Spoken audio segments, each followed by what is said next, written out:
Ever. Preparing to live stream. Yeah, I think we're live. So, what do you got? Futures? You haven't taken a look at that today, have you? What are they No. doing? Yeah.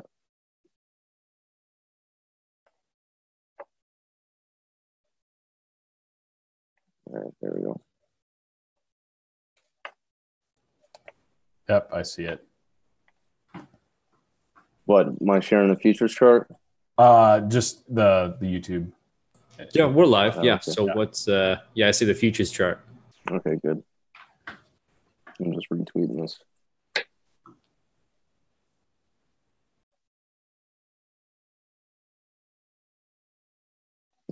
Did you put it out yet? Oh, there it is.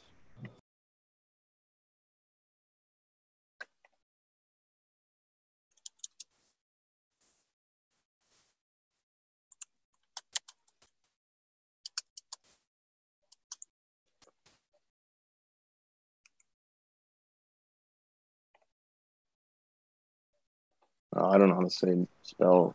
Yep. So, what have you guys been trading this morning? You guys been doing anything? Not in BTC. I haven't got around to crypto really. I think the back half of this week though is timing wise is kind of setting up for us to maybe, I think, kind of nibble back again on futures. That's the chart I have up. I was trading a little bit at Forex. It's kind of quiet today. I mean, overall markets, we got the Fed tomorrow. The dollar hasn't done much. Euro's been kind of stuck between 115 and 117. 116 is basically right smack in the middle. But BTC, I just think looking at our daily cycle hasn't crossed. It's getting pretty close. That's what I mean. The back half of this week, I think timing wise is a little bit better. 1, 2, 3, 4, 5. 5 days down. But we're still kind of holding on. What have you guys been doing? Honestly, my biggest thing is I'm just watching Ether right now. Yeah, let's look at that chart. It's struggling. Have we moved much since yesterday? Yeah, we're now at a new low. We just broke below 185. It's still going down, but I don't know. I mean, if you look at it on the weekly time frame, we've been under 20 on the stochastic for what is that? 8, 9 weeks. Mm-hmm. It's been pretty bad. Yeah. So I don't know. And I mean, if you look at it on the weekly, you have that BCI right there. Yeah. So it's kind of like, are you going to get one more week? Because I think we're at like 7 weeks right now. Yeah, like we talked about. You're right, Chris. I think that BCI just usually when you have that, it's that next candle. There's usually more follow through. So to me, when we eye that, it really looks like 130. Anything's possible, but I think that's setting up right. I mean, yeah, the weekly cycle has been just dormant. What's up, Doug? What are you guys trading out there? YouTube, hey, Joe? You keeping stabs on Stellar? Is Dogecoin still ripping this morning?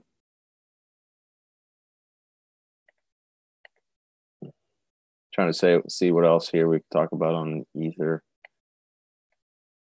This 30-minute chart is probably the best chart for the shorts, day trade. Anytime you get back to the top of the bands, for all you guys that like to play the shorts on this stuff, I mean, I still think you got to be really careful and play tight stops if you're going to be this short in the hole. Because at some point we're going to have a pretty good, I guess you could call it a dead cat bounce, But here at the top of the bands these have been the right spots to sell when you get high within the cycle. Yeah, we're starting to hit those levels where it just, I mean, there's a floor at some point here, and I don't think that floor is 0. So, no. Right. I mean, there's pretty good. These are 4 or 5% moves on the short side. I get why guys want to play it. I mean, that's where the immediate trend is. It's down 7% from that last 30-minute cycle. Yeah, but like we were kind of talking before that, you know, the places to sell were, you know, that's already passed. Yeah. You know, I mean, I think it's fine to play around with it, or like you said, if you know if you're already short from, you know, 200 or whatever it is, 250, 300, you know, then you can, you know, start you can be short still, but I would be looking to get out. Yeah, you got to be taking profit. You got to be really tight on your break-even stops. Like if it comes back and starts to hit your break-even, you got to be disciplined because this thing can turn around pretty quick. Pretty technical failure though. This is like the third lower high, fourth lower high. So we'll keep an eye on the 130 level. LTC probably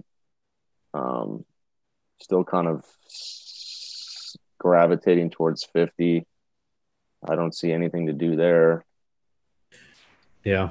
Yeah. I mean, it's crazy too. Like you see a price like this and everyone's, you know, well, we're heading to zero, guys. We're heading to $50, you know, $50 Ethereum when, you know, like DevCon tickets just went on today and they sold out all 4 waves, like 900 tickets for grand each in literally a minute. $4,000 each? They were grand each, I think. Oh, grand each, yeah. But sold out 1,000 of them in less than 5 minutes. Wow.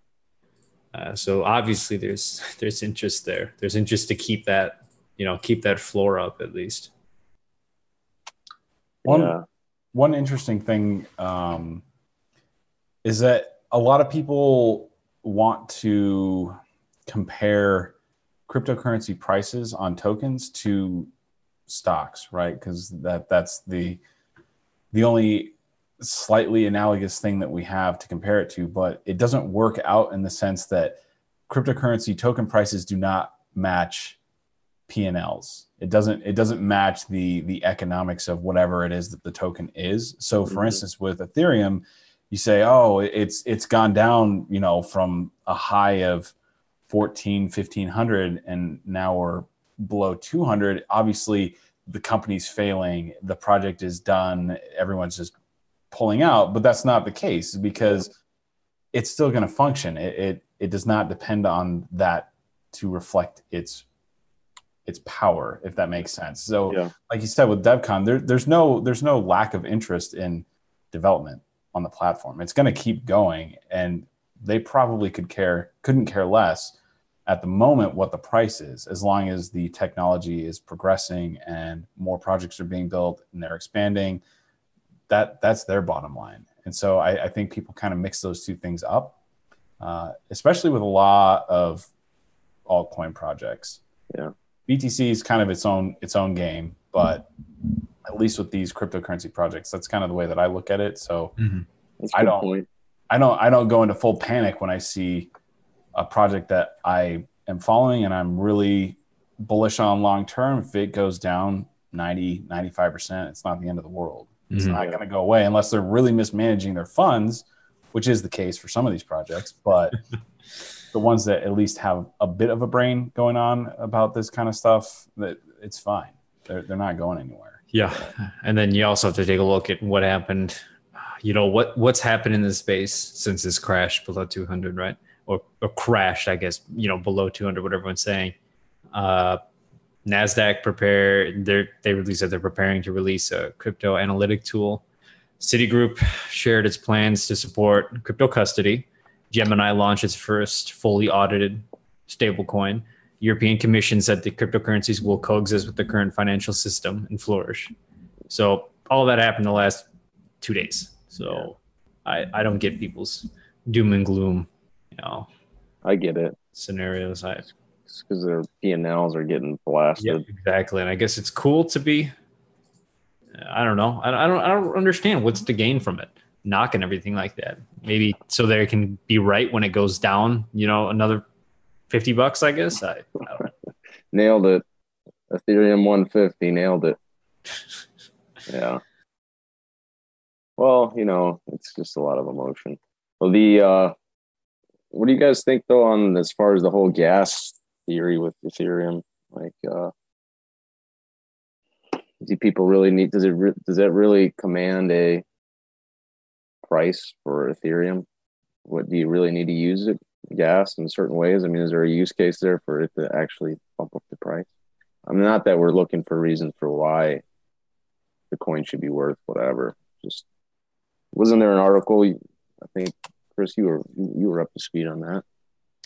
Are you talking about the market abstraction? Just a bearish case that people on Ether that the idea that, well, you know, you really need Ether to be worth this or that, and you need to have it, and because of the gas, you don't even really need to use actual Ether to run on the platform. I mean, you can go, Alec. I was just going to say, I know people are always trying to figure out these different dynamics and how the pricing works.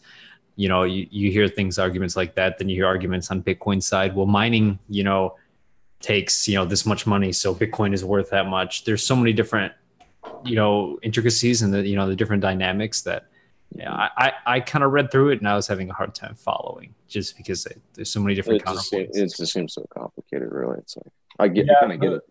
The big thing with that is that the argument is that because of the way that Ethereum is built and the smart contracts that are integrated, technically miners don't have to agree to process transactions on the Ethereum network using Ethereum. Mm-hmm. So you could pay in an altcoin token to run that transaction as long as you can get miners to agree to process the transaction for that fee in that token. So the idea is that there is the potential for Ethereum to go to zero if there were, you know, structures in place that allowed miners to kind of cherry pick transactions based on, I will process this Omise transaction if you pay me in Omise Go tokens. That is a thing that is technically possible, but the problem is that the infrastructure is not there. And once you move over to proof of stake, that process kind of falls off the rails. So it's an interesting thought experiment. You know, there is the possibility that could come to fruition at some point, but I don't worry too much about it. I don't think Ethereum's going to go to zero in order for it to be successful. Maybe, you know, right. 5 years down the line kind of thing, if they kind of get it together with the scaling issues. And after they move to proof of stake, if they can integrate that type of payment system, you know, that's fine. But it is interesting. It's not like Bitcoin. You can't agree to process a transaction on the Bitcoin network for something that isn't Bitcoin. Mm-hmm. So that's where the difference lies, in that it's an ease of use thing. Like you said, Alec, you tried reading the article and it's just massively complicated, and that's really where it is. So I don't worry too much about it currently. So, well, you explained it well.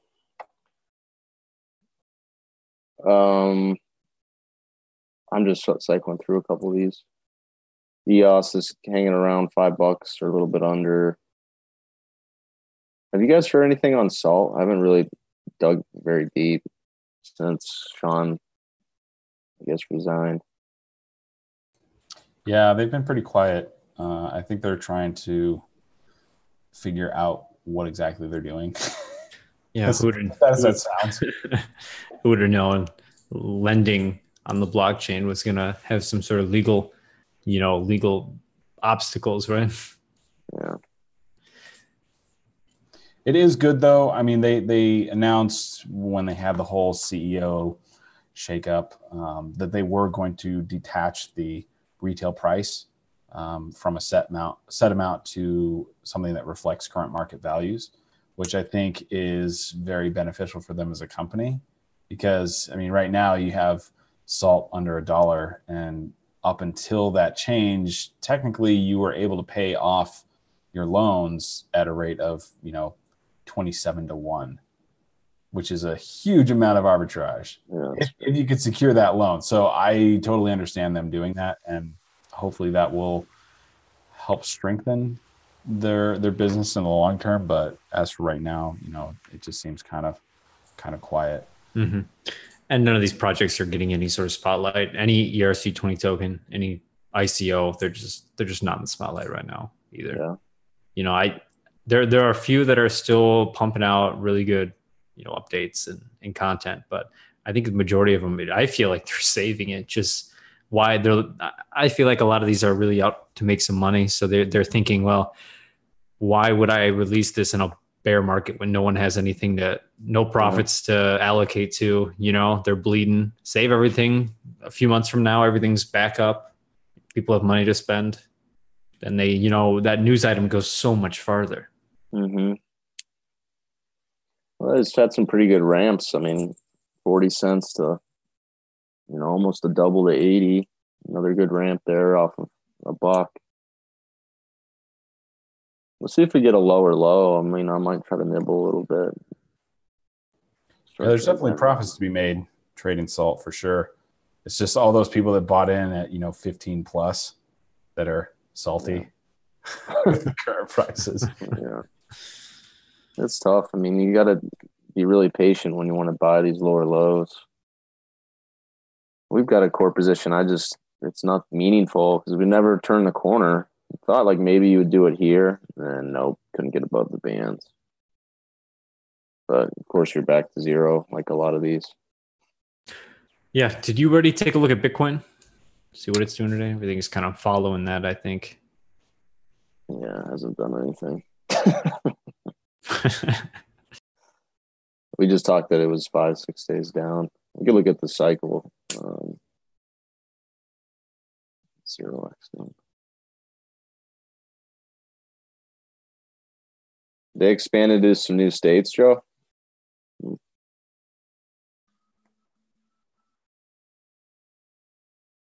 0x is getting to pretty good levels again, guys. I mean, this is a whole zone down here. Yeah, when you take a look at someone like 0x, kind of contrasts with what I was just saying about these projects that hold off their marketing, announcements. When you take a look at something like 0x that's continually pumping out developments, they just released version 2 on testnet, just continually pumping up with disregard of whatever their token price is. They don't care. Their goal there is to make something work. This isn't. I think this is an ad down here. I'm going to add to this today. I like that bottoming tail right there, right into 40 cents. But treat this as a whole zone. I think that makes a lot of sense. That's been one we've liked. What's Binance doing today?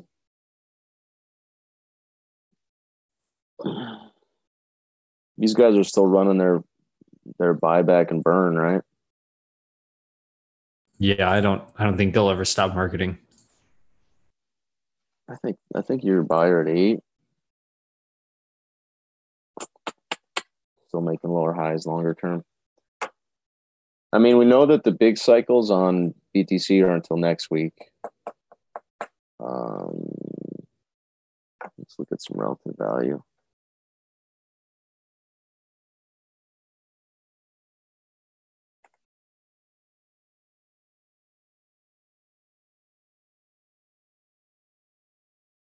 That was August 8th, Joe? Okay.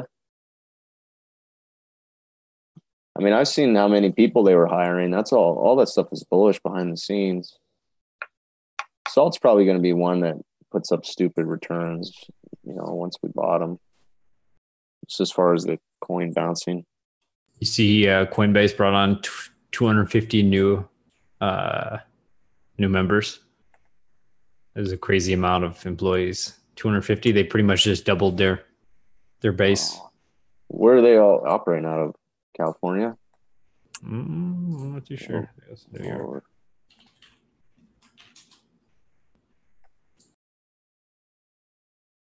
Yeah, you're right. California, San Francisco. Oh, that's big.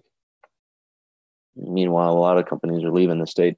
Did you guys, Doug, on the dollar weakness? Well, we've had dollar strength. So would dollar weakness and world fiat decline affect crypto? I just think you got to have a major collapse. The thing with fiat and dollars is it's the world's reserve currency, so it's not going to disappear overnight. I mean, everything from money markets to bond markets to LIBOR to commodities, everything's priced in dollars. So when you want to sell those assets, you get dollars in return. So it's really hard to make the dollars go down when you have risk in markets. So if there's risk in markets, people sell their equities, they sell their gold, they sell their commodities, sell oil. That puts a bid to the dollar. So I think you're a long way away. You'd have to have, I mean, when you have collapses on the peripheral, which peripheral meaning the smaller economies, the core economies are the big ones, right? The US, the EU, China. So the peripheral countries, your Turkeys, your Greece's, your Argentina, that stuff. When they have a currency crisis, obviously I think it's a positive for BTC, but I don't think there's any correlation at all on the dollar. I mean, for the dollar to really collapse, you would have to have Japanese bond market implode. You'd have to have basically the yuan isn't anywhere close to a deep enough market. You'd have to have the EU go down first. All these other economies would crash before the dollar crashes. And maybe that happens, but that's not anytime soon. Maybe that's post 2030 or something. Yeah, and even at that point, say everything does crash. I don't even know how much that even affect crypto at this point. Sure, people, like us, we understand, and we, educated enough to understand the benefits and how to actually handle, cryptocurrency and store and really what the value propositions are, but the education just isn't there. Yeah. People don't know Bitcoin is decentralized. They don't know what that even means. They don't even know what trustless, execution, any of these other terms. They don't know what the benefits are. Yeah. There's just, you see like figures like, 79% of Americans supposedly know Bitcoin. Well, they've heard of Bitcoin, the name. Yeah. They don't know the benefits. They don't know what it can do for them. So I think if you do see a crash, I sure as hell hope it doesn't happen yet. There still needs to be, and that doesn't even bring up the point that, it's not ready for, the influx of users, the infrastructure yet. But I just don't think the education's there to make a difference. Yeah, I agree with you, Alec. I mean, you could get these countries, anything like Venezuela or all the countries around Venezuela that people are pouring into. You can get together and try to do a use case there and say, hey, this is what happens when your government, people lose confidence in your government and all the corruption, yada, yada, and your fiat collapses. That's a place where you could say, people actually say, we're going to base a lot of our economy around Bitcoin. That's a use case I think is going to happen. If you take the stock market down by 50% in a week, nobody's going to be out in the US trying to, they're going to be punting on their Tesla and their Apple stock before they're going to be running out buying Bitcoin. Mm-hmm. Yeah. Are there some use cases going on? There's a couple of guys on YouTube I know. The Dash funded a big project. What's the name of the country there, right? Right next to Venezuela, where they have a bunch of refugees, and they're trying to actually go down there and educate people on crypto and get them started with. I don't see how Dash helps though. I just don't get it. Like I get you can pay for I don't know, it's just tough because that doesn't really help them preserve any sort of wealth. Sure, they can purchase something, but what's the difference between using whatever their local stuff is? I don't. Well, I think I don't know if I don't know if they're setting them up on Dash per se, but Dash has they have funds that they allocate to people that have these crypto ideas they want to further. So I think they backed a couple of these groups down there. Yeah, I guess it's probably better than nothing. Yeah. And then whatever they're trying to do in Puerto Rico, I mean, I think that stuff makes sense. That's kind of the use case adoption. It's just going to take time to replace the whole financial system. I mean, I've never had that view. That's so much more complicated than that. Yeah, but I think it is bigger than it's much more complicated than that. I think it's much more bigger than just point of sale for marijuana, like if that's all, crypto is, so you can buy some, some weed, like, Yeah. like, come on, it's there to disrupt, everything else, becoming like the system where governments don't have that control over you anymore. Not just that. It's kind of short-sighted, but I think it's the easiest thing to knock out first, I guess, right? Mm-hmm. That's more of a systematic change where this can be like, hey, I can just use it right now to do this, right? It's here and now, besides trying to overthrow a whole, system of finance, I guess. Yeah, well, that's true. And then the East is adopting things a little bit at different speed than the West, It's all good. We're just gonna keep trading like any other asset. I mean, I think that you can see the spread was pretty wide on BTC when we look at relative value basis. That's really come in a lot. Really come in a lot. So it's tough to be, guys. We don't want to be chasing BTC when you get to levels like that. That was a good example. Every time we widen out here, we've had pretty good retracements. Let's see, maybe that'll completely come all the way in. But Litecoin looks pretty cheap this morning.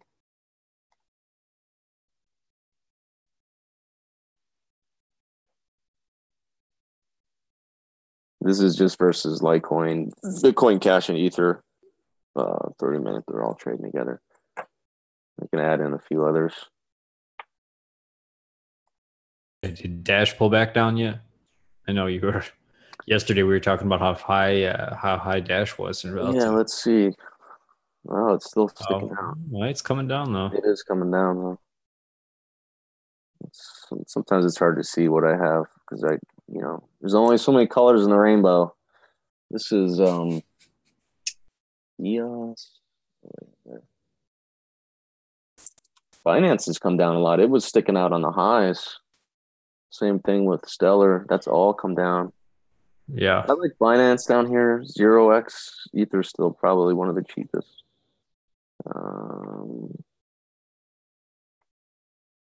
0x is on the lowest, guys, on relative value basis. I don't know if you can see it. It's a purple line down here. Looks just like one line on my screen. Everything's so close. Everything's closing in. There we go. Yeah, everything's all lining up pretty well down the bottom there. If I zoom in too much, we kind of lose the perspective. Mm-hmm. IOTA's kind of hanging out pretty high too. Yeah. All these alts are cheap. I like 0x, Binance. Those are my top ones to nibble on. EOS, we've been kind of saying that for a while.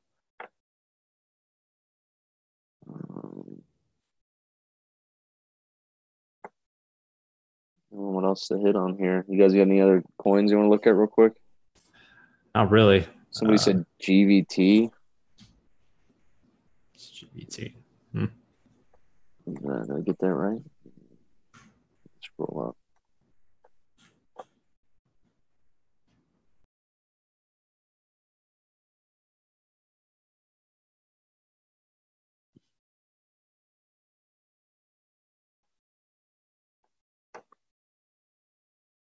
I like Monero too on this pullback, just because it made a higher high, got above the bands. So most likely you're going to get a higher low. BTC bounces. It's pretty strong.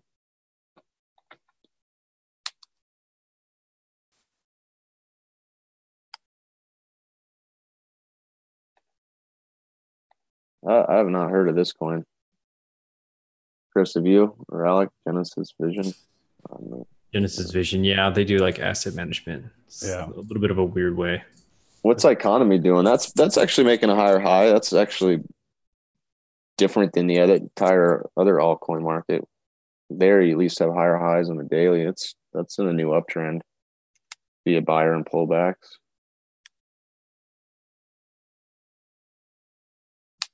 Alec, what is Economies? INC, I think. Yeah, I don't know what they've been doing. I haven't heard about anything. I mean, I think they've just been slowly partnering up with a few established institutions. Iron Safer route. I don't know if it's on CoinD. ICN maybe. I could go to crypto. I could go to CoinMarketCap, but that's a lot of work.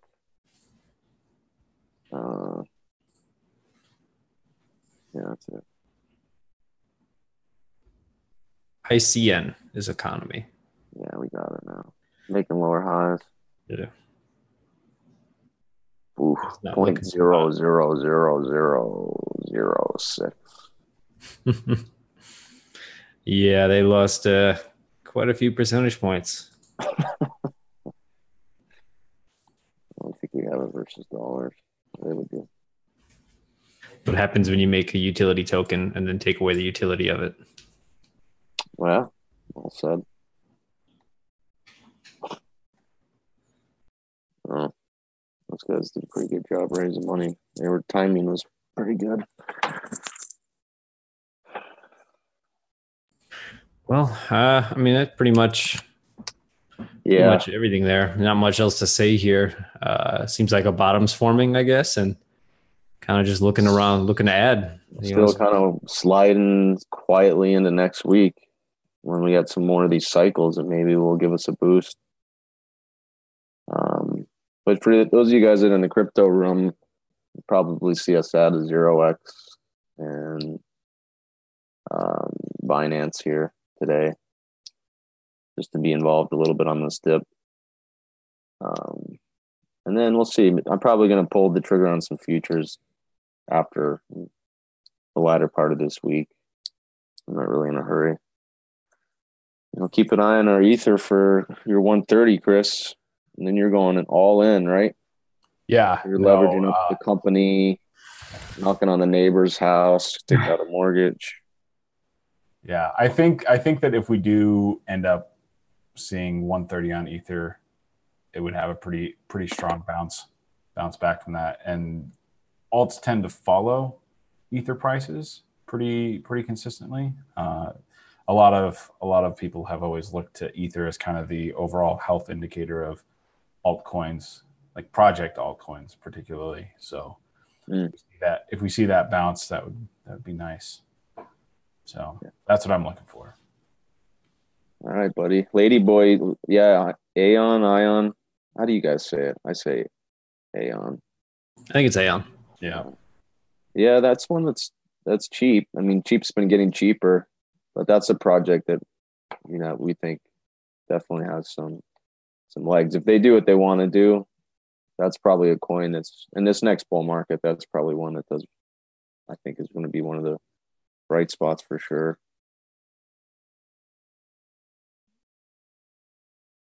All right. Well, thanks for you guys jumping on. Yep. Give us a follow. Check out the link in the chat. Yeah. Get involved with this and follow us in the chat. Our River chat. We get into more markets too, and this stuff is kind of boring. So if any of you guys are interested in Forex, I'm actually putting together an intro course because we have the trading stuff we've got the $99 room, which is great value for just everything crypto, buy and sell alerts. And then we kind of jump to our coaching stuff, which is a little bit higher, $3,500 to learn the model and then trade every day on a weekly basis on the team. So I'm putting together a Forex intro to Forex because we've got a lot of people that were kind of started in crypto or that was their main market that they're interested in. And now they see, okay, there's opportunities to trade around the euro and the pound, and the dollar. And so it's one of the best markets to day trade.